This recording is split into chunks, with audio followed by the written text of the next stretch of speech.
Not your big sis, but let me give you that big sister advice anyway. Do not ever lower your standards. I don't care how many of your friends are getting married this year, how long you've been single for. Just don't do it. It's not going to be worth it. Because what you think is going to happen is that you've lowered your standards, so this person is going to treat you like a queen.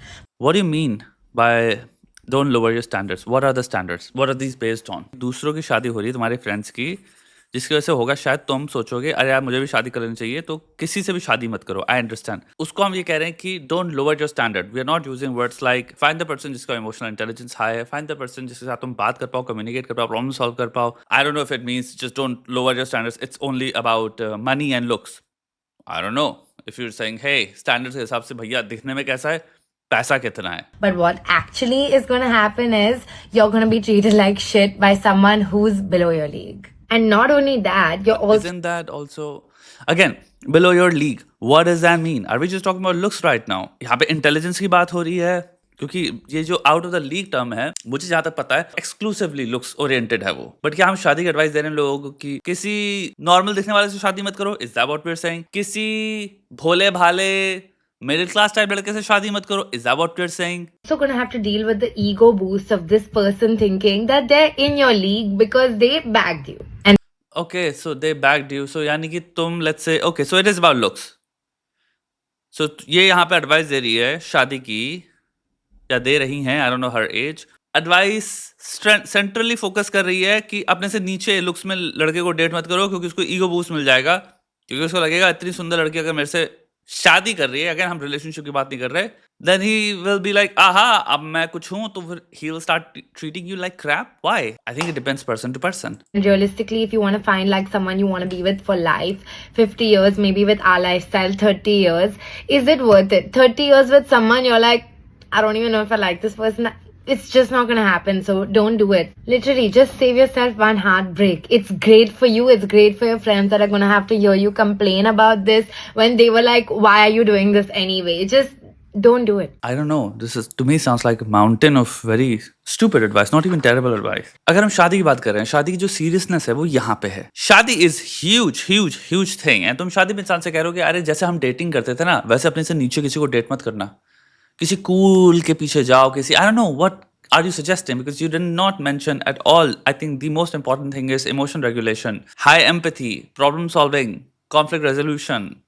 Simple, ये 4 चीजें अपने में ही बहुत बड़ी चीजें हैं कि अगर एक इंसान जिसके साथ तुम बैठते हो एंड यू फील लाइक या I can talk to this person. And also जब चीजें खराब होती हैं, द बिगेस्ट मार्कर इज ये इंसान अपना ईगो पकड़ के सिर्फ मैं की दुनिया में ताला लगा के बंद नहीं हो जाता, कि सामने वाला इतना सेंसिटिव है लेट्स से, या रिएक्टिव एग्रेशन बहुत स्ट्रांग है कि अगर हल्का सी भी कुछ बात हो जाए तो झेल नहीं पाता, तुरंत लैश आउट कर जाता है.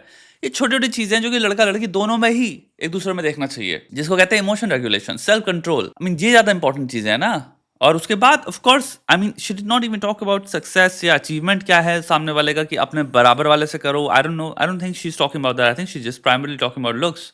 Do not ever lower your standards. I don't care how many of your friends are getting married this year, how long you've been single for. Just don't do it. It's not going to be worth it. Because what you think is going to happen is that you've lowered your standards, so this person is going to treat you like a queen. But what actually is going to happen is you're going to... You can actually date somebody who's, let's say, above your standards, and they can treat you like a queen. Or you can date somebody, let's say, तुम जिसको beauty के terms में कह रहे हो, is lower your standards, and they might treat you like a queen as well. And it's utterly dependent on how they were raised, how they are as a person, उनकी personality जिसे हम कहते हैं, how decent they are, how kind they are. It depends on the personality of the person, how they want to live their lives. It's as simple as that. एक destructive इंसान चाहे तुम्हारे league के above हो, चाहे तुम्हारे league के below हो, डिस्ट्रक्टिव इंसान डिस्ट्रक्टिव होने वाला है. तुम जाओ कि मेरे को ये हीरो चाहिए, तो देखने में मेरा दिमाग खराब हो जा रहा है, इतना हो आउट ऑफ माय लीग है या अबव माय लीग है. ओके, तो उसकी भी बात कर लो. ये जितनी भी बातें कही वो सारी उस पर अप्लाई क्यों नहीं होती? He can treat you like crap as well. मतलब how does out of your league treat, solve anything, anything. Another चीज मैं बताने वाला हूँ. आई डोंट नो यहाँ पे ये जो भी इंसान है कितनी लॉन्ग टर्म रिलेशनशिप में रही है कि नहीं रही है, बट लुक्स वुक्स ये सब हम नॉवेल्टी सीकिंग बीइंग्स हैं. सोशल कंपैरिजन थ्योरी और हिडोनिक ट्रेडमिल, 3 सिंपल चीजें लाओ. दुनिया की सबसे प्लेजरेबल चीज, दुनिया की सबसे खूबसूरत चीज, दुनिया की सबसे परफेक्ट चीज, 6 महीने से 6 साल के अंदर अंदर तुम उसको देख भी नहीं रहोगे, क्योंकि तुम कॉन्स्टेंटली नई चीज सीख कर रहे होते हो. तो शादी और रिश्ता खूबसूरती की बुनियाद पे तो चलता ही नहीं है। एक से एक सुंदर लोग के डिवोर्स वरना होते ही नहीं ना।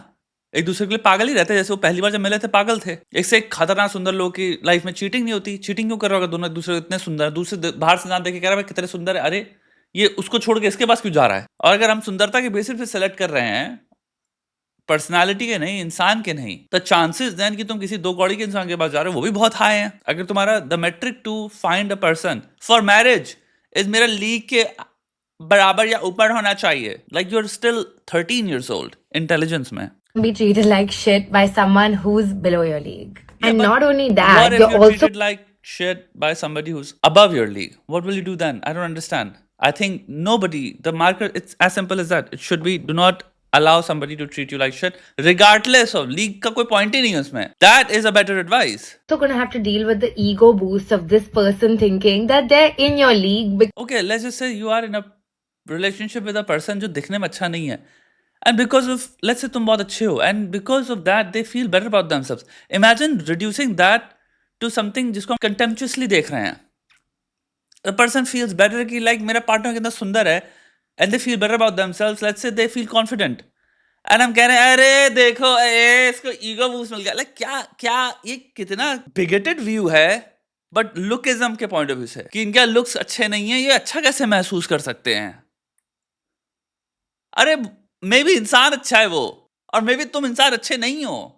अगर तुम्हारी परिभाषा जीवन में, ये बहुत ही नार्सिसिस्टिक परिभाषा है, बहुत ही छोटी परिभाषा है कि कोई बेहतर कैसे महसूस कर रहा है कि उसके आउट ऑफ लीग अगर किसी को कोई मिल गई है। अरे क्या बुराई है भाई, कर रहा है, करने तो अच्छी बात है, तुम उसके पार्टनर, उसको बहुत बढ़िया महसूस करना चाहिए। इससे बढ़िया कोई चीज़ नहीं कि भाई उसका ईगो बूस्ट मिल रहा है कि अरे यार मेरा पार्टनर कितना बढ़िया है यार, मैं कितना कॉन्फिडेंट फील कर रहा हूँ कि मेरे पास इतना खूबसूरत इंसान है। द को रिलेशन जो तुम ड्रॉ कर रहे हो कि उसका बिहेवियर फिर नेगेटिवली डायल डाउन हो जाएगा या उसका बिहेवियर नेगेटिवली अब इंक्लाइंड हो जाएगा, ऐसा तो इंसान इंसान पे डिपेंड करता है भाई। कोई इंसान जस्ट बिकॉज किसी खूबसूरत इंसान के साथ हूँ इसलिए मैं कमीना या हरामखोर बन जाऊंगा, that's not like up to us. जो कमीना या हरामखोर बनता है उसने अपने पे काम नहीं किया, अच्छा सिंपल इज दैट। आइदर वो बहुत ही इमेच्योर इंसान है या फिर वो कमीना और हरामखोर है हमेशा से ही। लड़की की खूबसूरती पे डिपेंड नहीं करता, ये पर्सनालिटी के अंदर की चीजें हैं। Because they bagged you. And realistically, if you want to find like someone you want to be with for life, 50 years, maybe with our lifestyle, 30 years, What is does it that mean? Maybe with our lifestyles, 30 years? Like, okay, for normal people, 50 years. With our lifestyles, 30 years? Why? Maybe people can explain to me. worth it? 30 years with someone, you're like, I don't even know if I like this person. Yeah, so that is a very different marker.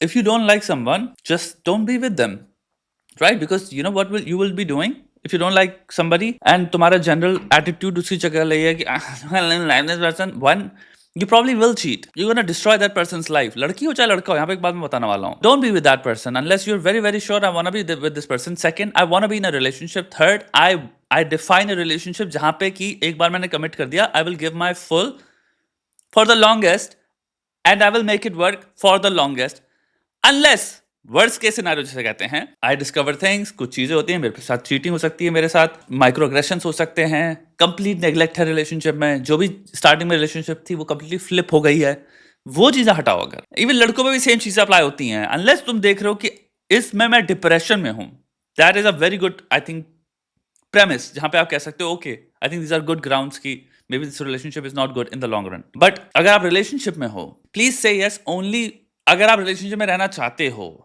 And आपको निभाना है and आप उसकी value समझते हो and और आप थोड़ी सी मैच्योरिटी भी चाहते हो कि मैं अपनी लाइफ में गेन करूँ, क्योंकि उम्र तो बढ़ रही है तो मे भी थोड़ी सी मैच्योरिटी भी गेन कर लें, क्योंकि वो वर्क से ही आती है और वो निर्भर करती है समझने में कि रिलेशनशिप की परिभाषाएं और धाराएं और ये सब चीज़ें हैं क्या।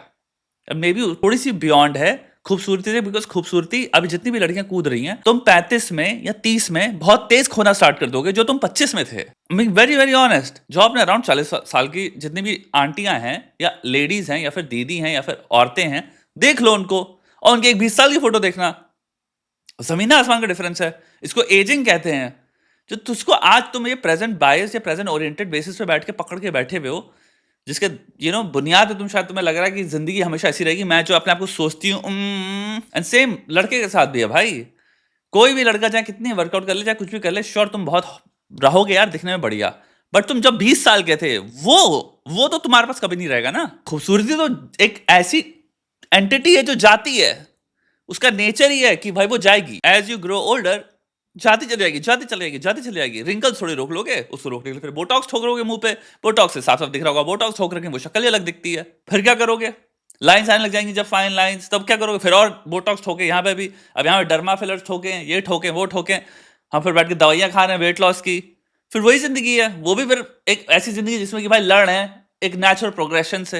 हेल्थी होना और कोप ना कर पाना कि हम एक दिन बड़े होंगे, हमारे हम बूढ़े होंगे, जिसमें दोनों में बहुत डेंजरस डिफरेंस है भाई। सो भाई अगर आप किसी लड़के के साथ ऐसे हो जहां पे हो रहा है कि I don't even know if I want to be with this guy, don't, maybe तुम शायद इन्वेस्टेड ही नहीं होगे और शायद तुम्हें डिवोर्स वोर्स से फर्क नहीं पड़ेगा, तुम कहोगे 2 साल में स्टॉप वर्किंग यार, डिवोर्स, ठीक है तुम तो निकल लिए।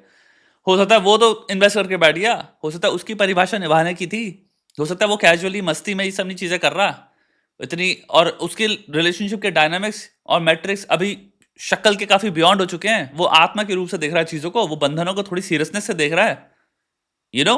वो ये नहीं देख रहा कि हम लोग अभी मेरी वैल्यू और मेरा लीग अभी इतना हाई है, वो सब इस पर्सपेक्टिव से नहीं देख रहा ना जिंदगी को। जिंदगी को तुम एक्चुअल में अभी बहुत सारे लोग हैं जिनसे मिलोगे जो बहुत गहराई से देख रहे हैं। ये जो तुम बात कर रहे हो, बुरा मत माना, इंटेलिजेंस के लेवल पे अभी ये तुम 13-14 साल के बच्चों वाली बात कर रहे हो। मेरा मतलब है भाई जिंदगी को कितनी पर्सपेक्टिव से देख रहे हो उसकी बात कर रहा हूँ। ये दो पर्सपेक्टिव्स के पॉइंट ऑफ व्यू से बहुत ही मैच्योर है। It's just not gonna happen, so don't do it. Literally, just save yourself one heartbreak. It's great for you. Okay, also, why do you think it's just saving yourself from one heartbreak? Why you think the next person is just the right person? See, this is the thing, you're saying stuff without thinking. Pretty sure तुम्हारे पहले चीज 10 heartbreak already हो रखे हैं life में, and let's say तुम्हारे पास जो offer आ रहा है तुम्हें लग रहा है I'm not feeling it, you say no, which is a very right thing to do, good for you, I support you in that. That doesn't mean कि जो next इंसान आ रहा है is like, oh, may be सही इंसान आगे कब का निकल चुका है और तुम अपनी खूबसूरती और इस सब के उल जलूल तीन झाम में भाई तुम रिजेक्ट करके बैठे हो सही लोगों को भी अपनी लाइफ में, जो शायद कंपैटिबल भी थे, जिनके साथ एक्चुअली में तुम्हें जन्नत महसूस होती, एक्सपीरियंस करने को मिलती। 50 शेड्स ऑफ ग्रे की तुम्हें रियलिटी चाहिए भाई, मे बी ये भूल के कि भाई वो that's has nothing to do with reality.